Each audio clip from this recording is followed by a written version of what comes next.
Hello guys नमस्ते रमा ब्लगमा फेरि पनि हजुरहरूलाई स्वागत छ है। अनि सन्चै आरामै हुनुहुन्छ?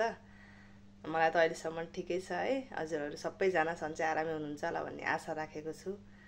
रोमन्या आइसक्नुभएका अथवा आउने सोचमा हुनुभएका सबैजनालाई आउनुभएको लागि पनि धेरै धेरै सम्झना र यदि आउने सोचमा हुनुहुन्छ भने तपाईँहरू सबैजनालाई एकदम मनैदेखि वेलकम छ है। राम्रोसँग आउनु होला।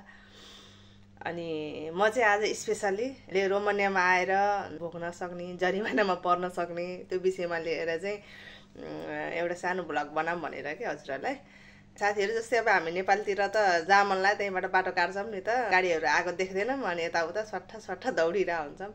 अनि त्यही विषयमा चाहिँ रोमन्यामा चाहिँ स्पेसल्ली सुरुमा आउँदाखेरि हामी पनि त्यस्तै गर्थ्यौँ कि जाँदाखेरि पनि।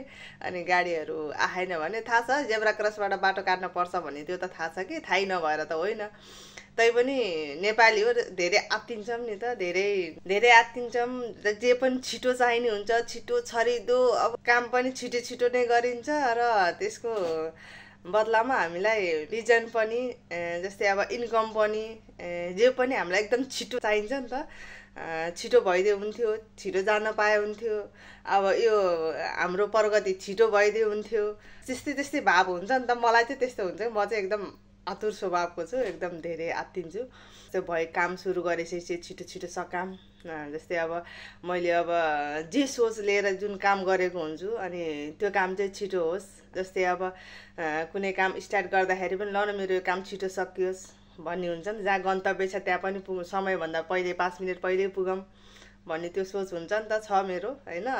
धेरै प्रायः जसो मान्छेको हुन्छ नै त्यो, हाम्रो प्रायः नेपालीको हेबिटै त्यही हो। अनि त्यो भएको भएर चाहिँ म पनि सुरुमा म पनि भन हाम्रो ग्रुपमा सबैजना यताउता आँखा हेऱ्यो, गाडी यताउता आछ कि छैन भनेर हेऱ्यो, अनि सट्टा दौडिहाल्थ्यौँ कि। त्यस्तो चाहिँ गर्नु नहुँदो रहेछ। जेब्रा क्रसबाट बाटो काट्नु होला, त्यो जेब्रा क्रस नभएर अन्य ठाउँबाट बाटो काटिरहेको हामीलाई पुलिसले देख्यो भनेदेखि जरिमाना लिँदो रहेछ कि, जरिमाना काट्दिहाल्दो रहेछ। त्यो जरिमाना पनि समय अवधिभित्र तिरेन भने कारबाही गर्दो रहेछ है। त्यो चाहिँ एकदम जानकारी, त्यो चाहिँ एकदम विचार गरेर हिँड्नु होला तपाईँहरू चाहिँ, जति पनि रोमन्यामा हुनुहुन्छ साथीभाइहरू दिदीबहिनीहरू सबैजनालाई।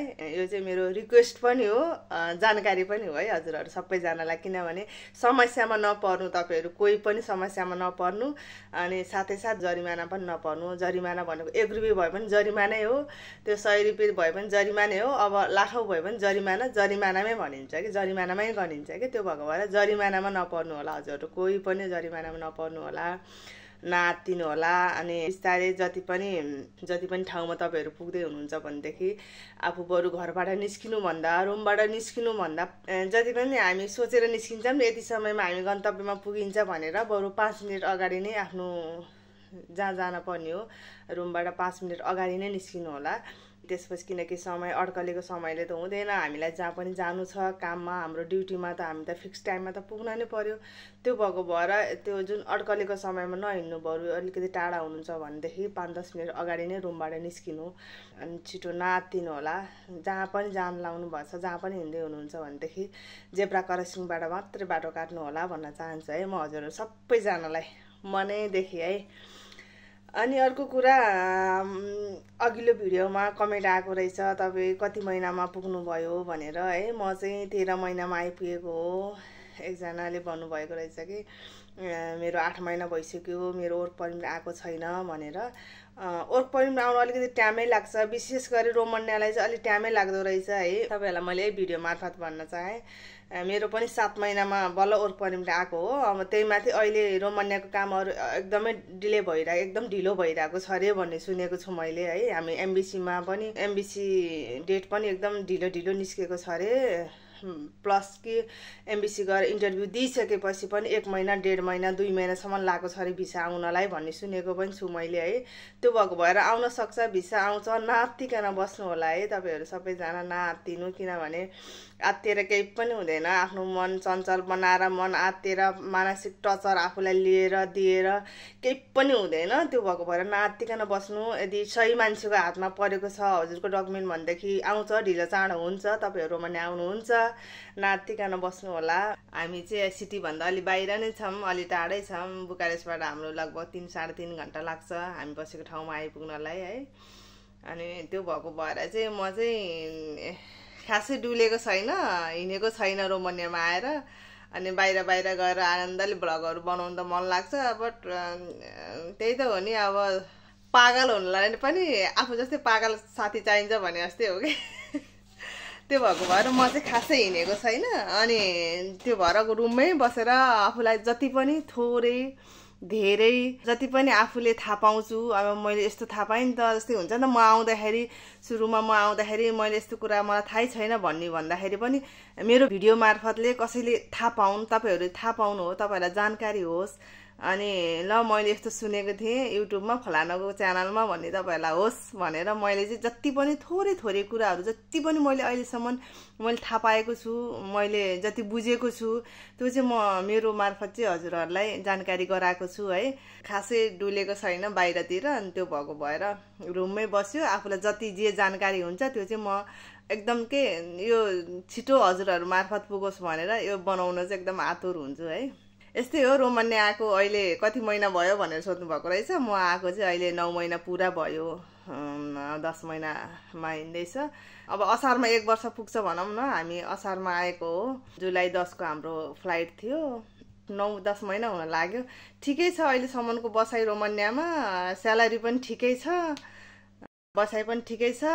स्पेसली राम्रो चाहिँ रुम, हाम्रो चाहिँ एकदम रुम चाहिँ राम्रो छ अहिले यतिखेरको लागि चाहिँ, बस्नको लागि चाहिँ एकदम राम्रो छ। कम्पनी नजिकै छ, त्यो भएको भएर टिफिनहरू केही बोकेर हिँडिरहनु पर्दैन। त्यो चाहिँ एकदमै खुसीको हो। मलाई एकदम खुसी लाग्छ कि कतिपय साथीहरू, मेरो बहिनीहरू, आफन्तहरू कति हुनुहुन्छ, अनि उहाँहरू टिफिन बोकेर जानुपर्छ, अनि लामो यात्रा हिँड्न पर्छ, अनि 1 घन्टा 1.5 घन्टा आधा घन्टा 10 मिनट 15 मिनट त्यसो हिँडिरहनु पर्छ नि त। अनि गाडीमा यात्रा नगरिकन आफ्नो ड्युटीमा पुगिँदैन। त्यसको लागि चाहिँ मलाई एकदम मेरो ड्युटी चाहिँ एकदम ठिक लाग्छ कि टाढा पनि छैन। अनि त्यही माथिलाई 2 मिनटमा गइन्छ, 2 मिनटमा आइन्छ। अनि खाना बनाएर गयो, अनि टाइम हुन्छ, आयो, खानासाना खायो, आधा घन्टाको टाइम छ। टाइम चाहिँ त्यस्तो धेरै छैन, अन्त चाहिँ प्रायः जसो 45 मिनट 1 घन्टाको छ भन्ने सुनेको छु है। अनि हाम्रो कम्पनीमा चाहिँ खाना खाने टाइम चाहिँ आधा घन्टा हो, 10 मिनटको ब्रेक हुन्छ। आधा घन्टामा खानासाना खाइन्छ, गइन्छ, जस्ट ठिकै छ। रेस्ट भन्ने चाहिँ गर्न पाइँदैन। खाना खाएर आनन्दले खाना खाएर चाहिँ हात धोएर मजाले जान चाहिँ सकिन्छ, भ्याइन्छ पनि। त्यो भएको भएर काम ठिक छ, राम्रो छ काम पनि, बस्नलाई पनि ठिक छ। अनि सेन्टर पनि एकदम ठिक छ कि, बसाइ र काम गर्ने ठाउँ एकदम सजिलो छ। अनि त्यही हो, तपाईँहरू यदि आउँदै हुनुहुन्छ भने चाहिँ अलि विचार गरेर आउनु होला। सही मान्छेको हातमा पर्यो, डकुमेन्ट तपाईँको सही मान्छेको हातमा पर्यो र तपाईँले VFS पास गर्न सक्नुभयो भनेदेखि तपाईँ 100% आउनुहुन्छ है। तपाईँहरूको लागि सबैजनालाई स्वागत छ। नातिकन यदि आउनुभएको छैन, आउने चाहनामा हुनुहुन्छ भने पनि वेलकम छ। राम्रोसँग बुझेर आउनु होला है, यही भन्न चाहन्छु म। यति भन्दै मेरो च्यानलमा यदि नयाँ हुनुहुन्छ र अहिले क्लिक गर्नुभएको भने चाहिँ त्यो चाहिँ च्यानललाई चाहिँ सब्सक्राइब गर्नु होला, कमेन्ट, लाइक, साथै साथ सेयर गर्न पनि नबिर्सिनु होला। हस्त, नमस्ते, बाई। अर्को भिडियोमा भेटौँ।